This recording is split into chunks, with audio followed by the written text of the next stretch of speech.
Salut tout le monde, Marc-Antoine Serré de l'équipe Serré Thibert. Aujourd'hui, je vous parle des coûts reliés à l'achat d'une propriété.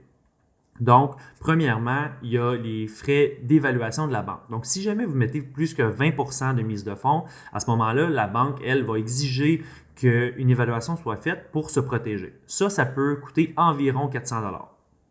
Deuxièmement, il y a l'inspection. Donc, si vous avez mis une inspection dans votre promesse d'achat, à ce moment-là, je vous conseille d'appeler quelques inspecteurs et vous allez voir, là, ça va varier autour de 4 et 500 $ ça aussi.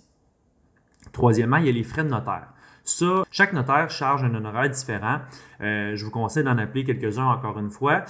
Pour vous donner une idée, là, ça peut varier entre 1000 et 1800 $. Donc, dépendamment de chacun. Quatrièmement, il y a les taxes. Là, ici, on ne parle pas des taxes là, pour aller acheter un barbecue de 15%. Là.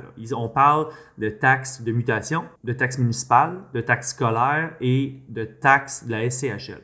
Donc, pour la SCHL, en fait, ça, c'est si vous mettez moins que 20%, la SCHL va assurer le prêt. Puis à ce moment-là, il y a un coût pour ça.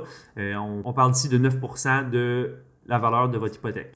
Pour les taxes municipales scolaires, ça, c'est ce qu'on appelle un ajustement de taxes. Donc, si le propriétaire avait payé pour l'année au complet, il y a une partie qui va lui être remboursée à partir de la date que vous devenez propriétaire. Sinon, il y a la taxe de mutation, ce qu'on entend souvent comme la taxe de bienvenue. Donc ça, dépendamment de la valeur de votre propriété, plus la valeur de votre propriété est élevée, plus la taxe de mutation va être élevée.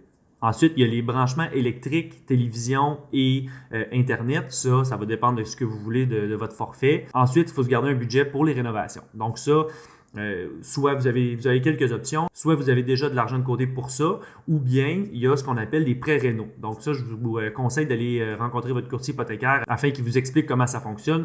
En gros, c'est que vous mettez un montant pour vos rénovations sur votre hypothèque que vous allez payer sur quelques années. Ensuite, il y a l'achat de meubles et électroménagers.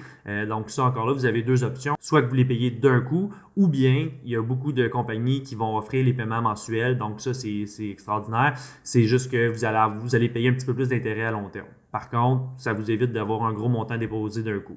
Et pour finir, si jamais vous achetez un condo, donc il y a les frais qu'on appelle les frais de copropriété. Ça, c'est ce qui fait en sorte que vous allez mettre de l'argent de côté avec tous les autres membres de la copropriété pour s'assurer qu'il y ait de l'argent en cas de problème dans le fonds de prévoyance pour le maintien des lieux et la rénovation de certaines choses dans l'immeuble.